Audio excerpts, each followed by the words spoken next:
Hello dear students, welcome in ASC starter. ये ना last year का 7th क्लास का मिड टर्म का पेपर है।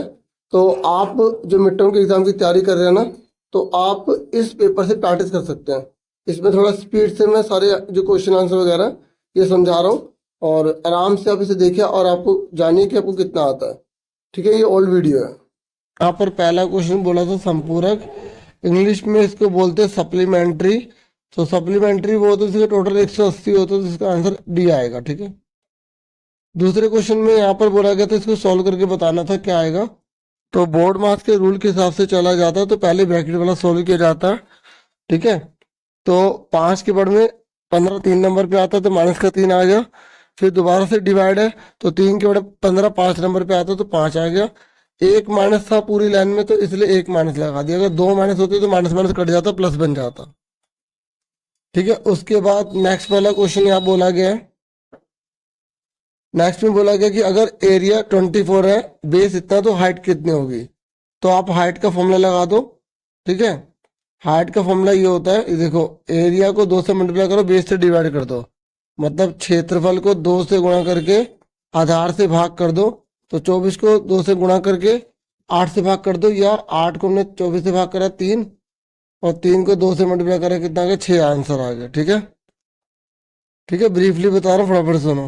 फिर उसके बाद नेक्स्ट क्वेश्चन था कि यहाँ पर बोला कौन सा संगत कोण होगा। संगत कोण 1 और 2 होगा, क्योंकि देखो संगत कोण उसे बोलते हैं, जैसे ये लाइन डाल रहे हैं तो लाइन के ऊपर वाला, लाइन के ऊपर वाला, इस तरीके से। अगर जेड बन रहा होता ऐसे, तो उसे बोलते अल्टरनेट इंटीरियर एंगल, एकांतर कोण बोलते हैं। और अगर ऐसे अंदर वाला होता तो उसे बोलते हैं हम आसन कोण। ठीक है, तो और अगर ऐसे होता तो इसको हम क्या बोलते हैं, शीर्षाभिमुख कोण। और अगर ऐसे होता तो इसको क्या बोलते हैं, रेखीय युग्म। इंग्लिश में सुन लो फटाफट। अगर ऐसे है तो इसे बोलेंगे वर्टिकली अपवर्ड एंगल, अगर ऐसे है तो इसे बोलेंगे लीनियर पेयर, और अगर ये लाइन के ऊपर है, लाइन के ऊपर है, तो बोलेंगे करस्पॉन्डिंग एंगल। और अगर जेड बन रहा है उल्टा या सीधा, तो उसे बोलेंगे अल्टरनेट इंटीरियर एंगल।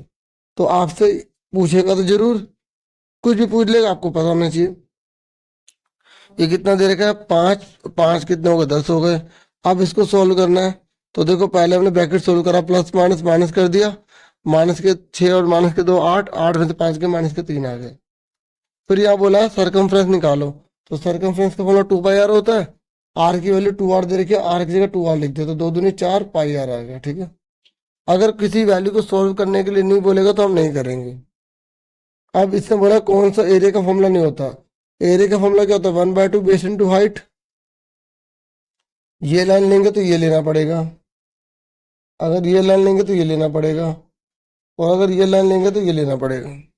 तो इसलिए इसका आंसर ये नहीं होगा, क्योंकि इसने ए भी तो ले लिया, ये देखो ए भी तो ले लिया, लेकिन इसने इसके ऊपर ये नहीं लिया, इसने बी आर ले लिया। क्या ले लिया, बी आर। तो इसलिए ये नहीं होगा, क्योंकि ये लाइन ले ली और उसने ये लाइन ले ली। एक बेस होना चाहिए, एक हाइट होनी चाहिए, एक आधार होना चाहिए, एक ऊंचाई होनी चाहिए। फिर इसने बोला कि 38 कितनी बार है यहाँ पे, 38 1 2 3 बार है, 3 आंसर आ गए। ठीक है, फिर इसने बोला 5 इंटीजर को जोड़ो। तो सबसे पहला इंटीजर कौन सा होता है, माइनस का 1, फिर माइनस का 2, माइनस का 3, माइनस का 4, माइनस का 5। इन सबको जोड़ोगे तो माइनस का 15 आएगा, क्योंकि माइनस माइनस जुड़ जाते हैं, साइन माइनस का रहता है। ठीक है, माइनस का 15 आ गया। मैंने इंग्लिश में भी कर रखा है सॉल्व, यहाँ पे आप देख सकते हैं। ठीक है, हिंदी इंग्लिश दोनों में कर रखा है, और अगर हिंदी में नहीं कर रखा तो आप इंग्लिश में देख लेना। ठीक है, बता दोनों में रहा हूँ। ये कह रहा है समांतर चतुर्भुज का क्षेत्रफल क्या होगा, बताओ क्या होता है समांतर चतुर्भुज के क्षेत्रफल का फॉर्मूला, बेस इंटू हाइट होता है ना, आधार गुणा ऊंचाई होता है, तो दोनों को गुणा कर दो। तो 8 को 5 से गुणा करो 40, सबसे आसान क्वेश्चन था। ये कह रहा है यहाँ पर क्या लिखेगी, 3 आ जाए, तो एक पहले से ही है, 2 और चाहिए माइनस के, माइनस का 1, माइनस के 2 और आ गए, तो माइनस के 3 हो गए ना। ठीक है, तो ये आ गया। उसके बाद इसने बोला है अगर ए की वैल्यू 20 है तो बी कितना का होगा। देखो ये थोड़ा सा मतलब था मुश्किल क्वेश्चन, मजा आ गया इसे। देखो ए 20 था, तो यहाँ पे 20 दूनी कितना हो गया 40, 40 हो गया। अब एक लाइन का टोटल कितना होता है 180, तो ये कितना बचा 140। अब 5 बी की वैल्यू 140 है, तो 5 मल्टीपल वाला डिवाइड हो जाएगा, तो 28 बचेगा। अगर ये नहीं आता तो इजी वाला देखो, इजी देखो, कह रहा है इसमें अल्टरनेट इंटीरियर एंगल के नाम बताओ। अल्टरनेट इंटीरियर एंगल बोले तो एकांतर कोण। एकांतर कोण कौन से होते हैं बोले तो जो जेड बना रहे होते हैं। जेड बोले तो कौन कौन से जेड बोले तो 4 और 6, 4 और 6, 3 और 5। ठीक है, 4 और 6 और 3 और 5। तो देखो कहाँ पर है, यहाँ पर 4 और 6, 3 और 5। ये मैंने आपके लिए इंग्लिश में भी लिखा होगा, ये रहा। ठीक है, अब इससे बोला है कि अगर पूरा बॉक्स 1 सेंटीमीटर का है स्क्वायर में तो कितना होगा। देखो इसमें आधा लिया, इस वाले में आधा लिया, इस वाले में आधा लिया, इस वाले में आधा लिया, इस वाले में आधा, इस वाले में आधा, इस वाले में आधा। तो कितना होगा देखो, इसमें आधा ले रहा 1 2 3 4 5 6 7, 7 आधे हैं तो 3.5 हो गए ना, 3.5 आगे।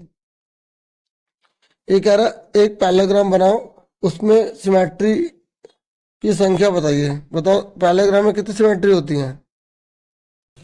देखो ऐसे करेंगे तो नहीं बनेगा, ऐसे करेंगे तो नहीं बनेगा, तो 0 लिख देंगे। क्या लिख देंगे, 0। ठीक है, यहाँ पर क्या आएगा, लाड लो, 0 आएगा। क्या आएगा इसका आंसर, 0। अब इसके बाद इसने बोला है कि सप्लीमेंट्री है। सप्लीमेंट्री बोले तो जिसका टोटल 180 होता है, तो 180 को 2:3 में बांटना है। जब भी रेशियो में बांटोगे तो उसको ऐसे लिख लो, 2 और 3। तो 2 और 3 कितने होगा, 5। 5 को 180 से डिवाइड कर दो, कितने बचे, 36। तो पहले वाले का आंसर कितना आएगा, 36 को 2 से मल्टीप्लाई करो 72, 36 को 3 से मल्टीप्लाई करो 108। अब दोनों को जोड़ के देख लो 180 आ रहा है, तो इसका मतलब क्या है, वो सप्लीमेंट्री है। देखो जब भी रेशियो वाला क्वेश्चन आ जाता है ना, अगर वो बोलेगा कॉम्प्लीमेंट्री तो बराबर में 90 लिखेंगे। क्या लिखेंगे, अगर वो बोलेगा सप्लीमेंट्री तो बराबर में 180 लिखेंगे। समझ में आगे बोले तो। ठीक है, अब ये कह रहे ए और बी की वैल्यू निकालो। सप्लीमेंट्री को बच्चों संपूरक बोलते हैं। जब भी संपूरक बोलेगा तो बराबर में 180 लिखना है, और 2 3 5 हो गए तो 5 से डिवाइड कर देना। अगर वहां पे 2 और 1 दे रखा तो 2 और 1 को जोड़ के 180 से डिवाइड कर देंगे। संपूरक मतलब 180 होता है, पूरक मतलब 90 होता है। तो इस क्वेश्चन में जब भी क्वेश्चन आ जाए 2x + 3x बराबर में क्या लिखेंगे, अगर संपूरक है तो 180 लिख देंगे, पूरक है तो 90 लिख देंगे, और इनको जोड़ के डिवाइड कर देंगे। ठीक है, स्पीड तेज लग रही होगी तो धीरे कर लेना, यूट्यूब पे 3 बिंदु होती है, धीरे कर लेना। ये कह रहे ए और बी की वैल्यू बताओ। देखो -4 है ना, तो इधर क्या होगा, -5 -6। तो ए कितने का आ गया, -6। इधर -2 है तो -1 0, फिर ये कितना आ गया 2, तो बी कितना है 2। तो -6 + 2 कितना हो गया, -4 आ गया, -4 आ गया। देखो मैंने आपके लिए कर रखा है ये देखो। ठीक है प्यारो, अब इससे बोला इसको पूरा करो। आधा तो पूरा करना है, आता ही है, हाँ या ना, आधा पूरा कर लोगे ना। चलो चलो चलो चलो आगे बढ़ो, फिर आ जाओ 8वें क्वेश्चन पे। ये कह रहा वरुण ने एक पूरे सर्कल का आधा कर दिया, उसका पेरीमीटर निकाला। पहले तो पेरीमीटर का फॉर्मूला पता होना चाहिए, πr + 2r। पता था आधे पेरीमीटर का फॉर्मूला क्या होता है, πr + 2r। तो r की वैल्यू कितनी दे रखी है, 7। तो 7 पुट कर दो, 7 पुट कर दिया। अब ये काट दिया और यहाँ पे 7 लिख दिया, तो 22 बचा, और यहाँ बचा 14। 22 से 14 कितने होते, 36। ठीक है, इसका आंसर आ गया, इसका ऊपर वाले का। अब देखो गाय का कितना आसान है, गाय बांध दी है। ठीक है, गाय बांध दिया, तो देखिए इसकी रेडियस कितनी दे रखी है, 10। तो इसको हमने बांधा हुआ तो 10 बार घुमाना है। तो पहले एक बार राउंड में 2πr लगा देंगे, फिर ये हमारा आंसर आ जाएगा, क्योंकि यहाँ पाई की वैल्यू बोली है 3.14 बोली है। तो देखो 2 की जगह तो हमने 2 लिख दिया, पाई की जगह 3.14, और आर की जगह 10 लिख दिया।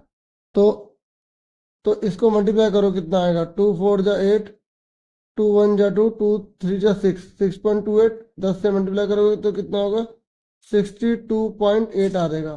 फिर 10 बार घूमी है तो 62.8 को 10 से मल्टीप्लाई करेंगे तो 628 आ जाएगा।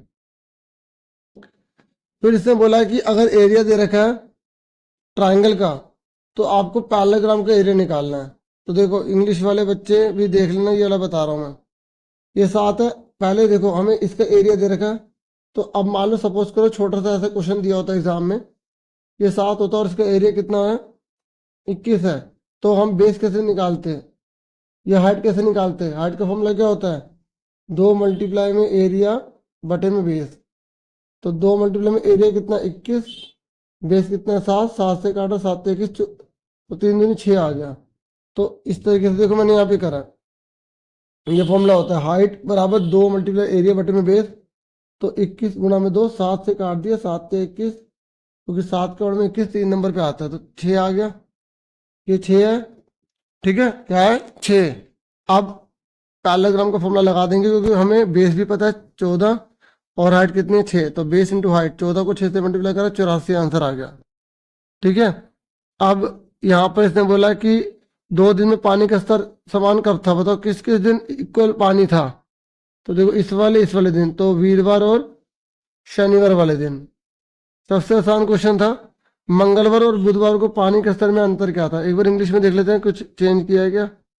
तो हाँ, यहाँ इंग्लिश में ट्यूसडे और वेडनेसडे लिखा है, तो हम ट्यूसडे और वेडनेसडे को देखेंगे। ठीक है, तो ट्यूसडे और वेडनेसडे, ट्यूसडे और वेडनेसडे, तो इस दिन कितना था 206, इस दिन था 204, तो 206 में से 204 चलेगा तो 2 बचा। ठीक है, तो 2 आंसर आ जाएगा इसका।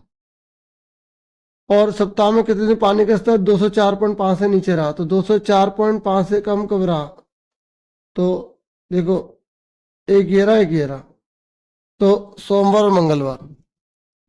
ठीक है, तो इस तरीके से मतलब हमें 204 पॉइंट से कम बताना है। फिर इससे बोला इसको प्रूव करो, तो मैंने ये देखो प्रूव कर दिया, पर पुट करना है और बराबर नहीं आने चाहिए। देखो ये हमने पुट कर दिया। ठीक है, इसको डिवाइड करा ये आ गया, इसको डिवाइड करा ये आ गया, फिर इसको बटे में लिख दिया, इसको जोड़ दिया। 8 और 2 कितने हो गए माइनस के 10, क्योंकि माइनस माइनस जुड़ जाते साइन माइनस का रहता। ठीक है, उसके बाद ये देखो, ये जो क्वेश्चन था, एक बच्चे ने सही उत्तर के 3 नंबर, दो गलत करने के 2 नंबर कट रहे थे, तो हमें गलत पता लगाना था, तो गलत को हमने एक्स मान लिया। भाई देखो गलत करोगे तो नंबर कम हो जाएंगे, सही करोगे तो नंबर जुड़ जाएंगे। तो 12 सही करे तो कितने नंबर बनेंगे उसके 36। कॉमन सेंस लगाओ, गलत कितने करे पता नहीं, तो 2x हो गया, तो 36 माइनस 2x। और इसमें से जैसे तुम्हारे पास 36 नंबर है, लेकिन तुमने कुछ सवाल गलत कर दिए, कुछ सवाल गलत कर दिए, तो तुम्हारे 20 नंबर आए। तो बताओ तुमने कितने नंबर की गलती कर दी, 16 नंबर की गलती कर दी ना। तो 16 नंबर की गलती करी है, तो आपको पता लगाना है कि आपने कितने क्वेश्चन गलत करे हैं। अगर आपने 16 नंबर की गलती करी है और एक नंबर या एक क्वेश्चन के 2 नंबर कट रहे हैं, तो आपने 8 क्वेश्चन गलत किया ना। तो थोड़ा कॉमन सेंस लगा के भी कर सकते हो आप। कई बार फॉर्मूले नहीं, माइंड काम करता है, तो थोड़ा उसके अकॉर्डिंग काम करो, आप आराम से कर लोगे। बाकी मैंने पैटर्न से कर दिया कैसे करना है सॉल्व। पहले आपको ये लिखना है, फिर आपको ये लिखना है। फिर ये कह रहा है आपको बार ग्राफ बनाना है, ये तो आप बना ही लोगे बार ग्राफ। ठीक है, बार ग्राफ बनाना आता है ना आपको, ये लिखेंगे 0 कितने 40 दे रहेगा, तो 5 का पहाड़ा ले लो। ठीक है, या 10 का पहाड़ा भी ले सकते हो, फिर ऐसे ऐसे करके बनाते चले जाना।